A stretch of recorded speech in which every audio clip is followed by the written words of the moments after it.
Buyurur Allah bizi nədən çəkindiribsə,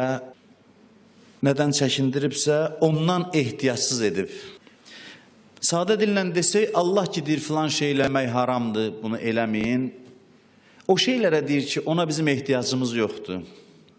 Ola bilməz ki, insanın nəyəsə ehtiyacı olsun, Allah onu qadağan eləsin insana. Buyurur, Allah sizi nədən çəkindiribsə, ondan ehtiyacsız edib. Ehtiyacın olan şeyi heç zaman qadağan eləməz. İkinci hədis hansıdır? Yenə də əleyhissalamdandır. Buyurur, mə əmərəllah bi şeyin illa və ə'ana aleyh. Buyurur, Allah sizə nəyisə əmr edibsə, onu eləməyə də yardım eləyir.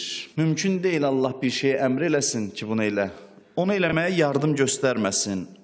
Allah filan işi gör deyib kənara çəkilmir. Allah yardım eləyir bizə xeyir işləri görməyə.